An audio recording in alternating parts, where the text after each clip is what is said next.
Boa tarde. É um prazer poder participar, ouvir as histórias, né? Histórias de superação, histórias de vida muito bonitas que eu ouvi até o momento. E aí, falar um pouquinho lá do meu lugar, Sítio Pau Preto, né? Histórias de sonhos, né? Isso também é um sonho. O sítio, essa casinha no meio do mato, é a nossa casa lá. Período de chuva, tá verdinho assim, bonito. E o sítio é um lugar que a gente foi transformando dentro dos nossos sonhos, né? Esse sítio, na verdade, ele vem dos meus bisavós, né? Meus bisavós, eles saíram daqui da região da Cachoeira dos Gonçalves, entre Farias Brito e o Crato, e compraram essa propriedade lá no Potengi na década de 30, né? E aí foi passando até que chegou na minha mão. E eu tinha um trabalho lá com a observação de aves, né? Esse era o hobby que eu tinha. Lá por 2010 eu comecei com essa atividade de observação de aves, que era ir para o mato, olhar passarinho, né? Isso era o hobby que eu tinha, que eu gostava de fazer, né? As pessoas têm hobbies, o meu era esse, era ir para o mato, olhar passarinho. E eu juntei coisas que eu gostava muito, né? Que é a fotografia com as aves. E aí, na primeira oportunidade que eu tive, eu comprei uma câmera e comecei a ir para o mato para fotografar os passarinhos, né? E com essa atividade, com esse hobby, eu fui tentando descobrir o que era que tinha mais além de fotografia de passarinho. Eu descobri que lá na cidade do Crato tinha um projeto que cuidava do soldadinho do Araripe, que é uma ave símbolo aqui da nossa região do Cariri, uma ave muito importante que só existe naquela região. E me voluntariei lá no projeto Soldadinho do Araripe para aprender um pouco mais de passarinho e para que o meu hobby ele não fosse só um hobby, ele também fosse algo que colaborasse com a preservação da natureza através de uma espécie que só ocorre na região. E aí o Weber Girão, né, que eu tive o prazer, inclusive, ontem de receber lá na minha casa, ele me acolheu nesse período, lá em 2010, 2011, e por 3 anos eu fiquei voluntário lá no projeto Soldadinho do Araripe. E dentro desse projeto, ele me falou de que pessoas queriam vir para a região da Chapada do Araripe para observar aves, igual eu fazia. E estava precisando de alguém para assumir essa tarefa como guia de turismo de observação de aves. Aí eu falei, mas como assim, Weber? Eu vou receber dinheiro para as pessoas me fazerem companhia no meu hobby? Ele falou, não, cara, mas tem que enxergar isso como uma profissão, como um trabalho. E no começo foi um pouco incômodo para mim, mas ele indicou os primeiros clientes e eu recebi ali, foi muito interessante, né? E aí eu passei a observar isso como mais do que um hobby, mais do que um trabalho, um projeto de transformação. Então essas pessoas vinham para a região, eu acompanhava elas aqui por o Cariri, por a região da Chapada do Araripe, para mostrar os passarinhos para que eles pudessem fotografar, né? Então o meu hobby ele estava passando a ser um trabalho, uma profissão. Então, em 2013, eu recebi os primeiros clientes, né? E esses clientes, além dali da região de Crato, Juazeiro, eu já levava eles para o Sítio Pau Preto, que é a nossa propriedade, onde tem algumas espécies que ocorrem na Caatinga, que ocorrem aqui também, na Caatinga de Várzea Alegre e de todo o interior do Nordeste. E com isso, isso foi ficando famoso na internet, né? Muita gente foi se interessando e vir para a região para ver o Soldadinho do Araripe, para ver as aves que ocorrem no Sítio Pau Preto. Então, a gente vai se transformando em trabalho, né? A observação de aves, ela vira hobby, ela vai se popularizando no Brasil. Ela já é muito forte fora do Brasil, mas nos últimos anos tem crescido bastante aqui também. E cada vez mais tem chegado observadores de aves. E esses observadores, eles foram fazendo com que o nosso lugar ele fosse ficando mais conhecido e mais desejado para que outros observadores viessem, né? Então, em 2014, eu abri uma agência. Naquele tempo eu estava um pouco confuso, porque eu estava ali meio que... Eu sou biólogo de formação, né? Eu estava em dúvida se eu seguia para o caminho da ciência ou se eu migrava para esse caminho do turismo, né? De trabalhar com turismo, de observação de aves. Então, em 2014... eu profissionalizo mais o meu trabalho, eu abro uma agência de turismo voltada para a observação de aves e inicia um grande projeto na minha vida, né, que mudou minha vida para sempre. E aí eu dou o nome da agência de Araripe Birding, né? Eu dou o nome em inglês porque muitos dos visitantes são estrangeiros. Mas o meu público que eu trabalho é de brasileiro. Então, depois com o tempo eu fui mudando e mudei o nome da agência para Stigmatura Expedições, né? Stigmatura é um nome científico de um gênero de aves que eu gosto muito. E Expedições porque é um nome mais, né, tem mais a nossa cara, né, de viajar para mostrar passarinho. Então, com a Stigmatura Expedições, a gente foi trabalhando, se desenvolvendo, fotografando, mostrando pássaros para as pessoas ficam muito animadas, felizes quando vê espécies novas, né? Quando conseguem fotografar, é como se fosse um prêmio. E em 2017, né, a agência já consolidada, a gente resolve fazer uma transformação naquela nossa casa do sítio, onde a gente decide adaptar a casa para hospedar os clientes, né? Aí eu converso com a minha mãe, que tinha que ter alguém para tomar de conta desse negócio, porque meu negócio é levar o povo para o mato para mostrar passarinho. Mas para cuidar das pessoas em casa, né, as pessoas elas queriam um espaço onde elas pudessem se hospedar, que fosse no meio do mato para dormir e acordar junto com os passarinhos. E as pessoas mesmo sugeriram, a gente queria se hospedar lá na sua casa. Eu falei para minha mãe, e aí a gente, né, usou as ferramentas modernas, que eu também já vi aqui nas palestras, as pessoas falando. A gente foi para a internet, a gente não tinha condições de fazer a reforma, fomos para a internet e abrimos o financiamento coletivo, né? As pessoas que entrassem com recursos naquela reforma, um dia que elas viessem para o nosso espaço, a gente iria abater os valores nos nossos pacotes. Então, no ano de 2017, a gente arrecadou uma parte do dinheiro, iniciamos o projeto e começamos uma reforma, né? Então, a casa que era só uma casa de sítio, a gente transformou ela numa casa com 3 suítes, né? Então, a gente tem agora 3 quartos que podia hospedar as pessoas. Mas tudo nessa modalidade de hospedagem domiciliar, né? Era dentro de casa, só tem uma geladeira, então, né, tem as suítes, mas a parte de geladeira, a parte de cozinha, era toda a cozinha da casa. E fomos crescendo como projeto. O sítio, ele se torna uma referência. Os textos estão pequenos, mas esses textos eles fazem parte de uma revista que foi lançada no ano de 2024, né, que trata da viabilidade econômica da observação de aves no estado do Ceará, né? A viabilidade econômica do turismo de observação de aves no estado do Ceará. E eles destacam ali o nosso sítio, aquele gráfico que está ali mostrado, ele é um gráfico mostrando os países que visitam o sítio.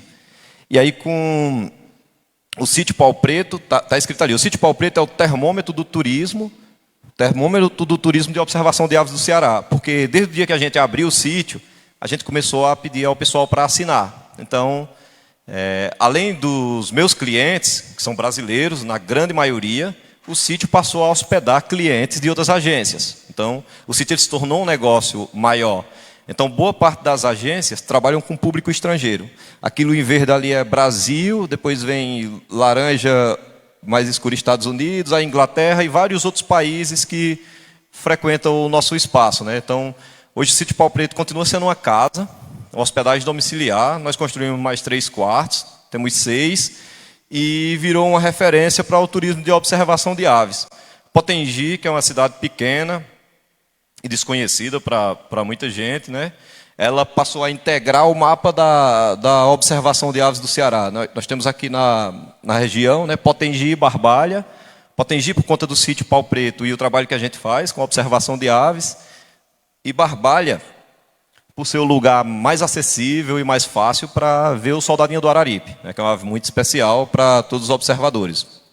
Então, dessa referência da observação de aves, nós nos tornamos um hotspot internacional, né, de observação de aves. Então, quando se trata de observação de aves hoje no mundo, em qualquer lugar do mundo, qualquer grupo de observação de aves do mundo, o sítio Pau Preto, ele é mencionado como um dos lugares desejados para as pessoas que vão observar aves. E o sítio, hoje, a gente recebe as grandes agências de observação de aves do mundo, né? As 2 maiores, que é a Rock Jumper da África do Sul e a BirdQuest da Inglaterra, passam lá uma vez por ano. e várias outras agências, né, dos Estados Unidos, de outros países da Europa, muitas aqui tem países aqui na nossa região, na América do Sul, que eles já estão mais com melhor infraestrutura para observação de aves. Então, muitas agências da Colômbia, do Equador, elas estão passando ali na nossa região e se hospedam no nosso lugar. O eBird é uma ferramenta, é um aplicativo desenvolvido por a Universidade de Cornell, nos Estados Unidos, onde os observadores de aves eles utilizam essa ferramenta para fazerem suas listas, né? Então são as listas de espécies que as pessoas vão medindo e vão colocando. Eu printei essa imagem já hoje do eBird, né? Onde ela mostra ali que está registrado 257 espécies para o sítio Pau Preto. Tem uma correção, esses 257 não estão corretos. Eu já dei uma olhada nessa lista, eu vi que algumas pessoas vêm de outros lugares, tipo, vêm de Guaramiranga, que tem espécies que nem ocorrem na nossa região, aí vem com lista aberta e fecha lá no nosso sítio. Ali talvez nós estejamos com as 230 espécies real, né? De forma real, registradas para o nosso lugar, né? Então, nós temos ontem eu conversando com o Weber, e ele me fala que a gente tem uma das maiores amostragens do estado do Ceará por conta da frequência de visitantes que fazem listas lá. Então, talvez Potengi seja o lugar que tem a lista mais firme e segura por conta da quantidade de gente que vai para lá e faz essa observação, né? Tem 905 listas registradas, são pessoas diversas. Esses 258 eBirders que estão ali inscritos são pessoas do mundo inteiro que passam e fazem listas. Outros passam e não fazem listas, né? Então, isso é uma coisa muito esporádica também. Eu coloquei aqui a casa, né? Uma foto da nossa casa, a frente da casa é uma casa de sítio. Não tem nada demais, às vezes até tem essa coisa das pessoas perguntarem: ah, mas o que é que tem no sítio? Né? Que vai tanta gente lá. Eu digo, o sítio é uma área que já foi de agricultura, todo o sítio já foi roça de pasto, né? Já foi roça de milho, de feijão, de pasto, foi todo desmatado. E o diferencial lá é que a gente fez o caminho inverso. Nós paramos de desmatar, né, desde que eu assumi a atividade. Antes, na verdade, já tinham áreas que não eram mais desmatadas. Nós paramos de matar, deixamos o mato crescer. O mato crescendo, as espécies vão ocupando novamente o local. Então, o sítio, ele não tem atrativos. As pessoas às vezes perguntam: ah, mas tem o quê? Tem uma piscina? Não tem nada disso. É uma casa no meio do mato. Todas as manhãs, assim que eu acordo, eu vou lá e coloco comida para os passarinhos na frente da casa. Isso já tem 8 anos, né? Vamos completar 8 anos agora de hospedagem em julho. Então já tem 8 anos que todos os dias a gente coloca comida para os passarinhos. E muitas aves vêm se alimentar lá. Aí as pessoas: mas tem viveiro, tem gaiola? Eu digo: não, os passarinhos têm lá, eles estão na natureza, eles estão soltos e eles vêm. E a gente faz uma trilha nessa mata e vai levando as pessoas, vai conduzindo as pessoas para eles irem fotografando os passarinhos. A partir desse trabalho do sítio, da agência, da observação de aves na Chapada do Araripe, a gente sentiu a necessidade de ampliar, como foi mencionado aqui na minha apresentação. Eu venho do movimento cultural, né? Eu fui secretário de cultura, eu produzi por um tempo o Reisado de Caretas, lá de Potengi, ajudei alguns mestres a serem reconhecidos nesse patrimônio material. E com isso eu consigo também unir. Então o meu cliente que vem para ver passarinho, eu consigo apresentar um pouco mais da cultura da região, e com isso eu fui ampliando também os meus caminhos, né?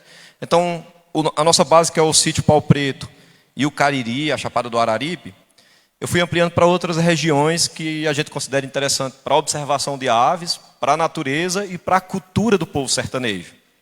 Então, hoje os nossos roteiros, além do sítio Pau Preto e da região do Cariri cearense, a gente faz muito roteiro para a Serra da Capivara, no Piauí, onde hoje a gente tem um receptivo lá funcionando para turismo geral, né? Nem mais de natureza, né? Natureza, cultura, a gente visita os artesãos.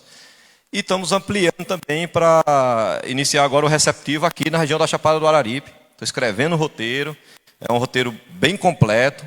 Daqui a pouco a gente também vai apresentar esse roteiro, que sai do público de passarinheiros e passa para um público mais geral, quem queira conhecer a região, quem tem interesse de viver a experiência. Eu estou conversando com os grupos de tradição para receber as pessoas, com os museus orgânicos, com outros guias da região para que façam o trabalho junto com a gente, né? Então a gente vai ampliando. E tem Canudos na Bahia, que é um lugar também que eu vou muito por conta da arara azul de lear, que é uma espécie que ocorre lá. Então a gente faz esse caminho para o interior do Nordeste, né? E eu fazia isso com o pessoal que tinha interesse em observar aves. Mas por ter essa ligação com a cultura popular, hoje eu faço um caminho para o interior do Nordeste para mostrar a cultura sertaneja, a natureza e toda a beleza que a gente tem no interior do Nordeste, né? É um trabalho que é muito gratificante, porque é um trabalho que você pensa, rapaz, mas dá dinheiro, mas dá mesmo é prazer, de você ver a natureza se recuperando, de você entender que você está colaborando para que aquelas espécies elas possam continuar existindo, de você estar colaborando para que um artesão que está lá no interior do Piauí, ele receba um grupo de visitantes em casa e venda a sua arte. Então, essa parte é muito gratificante, né? Porque você vai fazendo vários reconhecimentos e vai colaborando com um desenvolvimento em cadeia. O SESC, junto com a Fundação Casa Grande e demais instituições, eles, no ano 2019, eles reconhecem o nosso lugar como Museu Orgânico Casa dos Pássaros do Sertão. Então, aí a gente passa a integrar também os museus orgânicos. Com isso, é criada ali uma dinâmica de apresentação do que é o nosso trabalho, né? Eles colocaram os textos na parede da casa que fala da observação de aves, uma exposição de fotografia de pássaros que ocorrem ali na região. E, com isso, também muda a dinâmica do local para o público não observador de aves que chega lá. Porque chega ave como eu falei, a casa no sítio, que tem os passarinhos, mas estão no mato. Então, com essa dinâmica, tem essa explicação e tem aquela exposição de fotografia, que é esse o reconhecimento como museu orgânico. A gente recebe escolas, recebe instituições e também viramos um lugar para conversar e formar parcerias em diversos sentidos. E aí o sítio, eu ilustrei aí, tá fechando o meu tempo, eu ilustrei com o beija-flor vermelho, que é uma espécie muito especial, que todos os anos, nesse período que nós estamos, né, ele chega e passa uma temporada lá. Ela é um dos pássaros muito desejados por os observadores de aves do mundo, é um beija-flor, um passarinho pequeno, frágil, mas de fevereiro a junho, mais ou menos, ele fica lá na frente da nossa casa. A gente plantou cansanção, aquela urtiga, que é uma das flores preferidas dele, e essa foto é uma foto feita na varanda da minha casa, um pássaro bonito, que acende um brilho, que tem um colorido muito especial. E assim, a gente considera que esse trabalho ele é um trabalho gratificante. Eu vi que meu tempo acabou e eu agradeço por o convite e pela participação aqui no evento. Valeu, gente.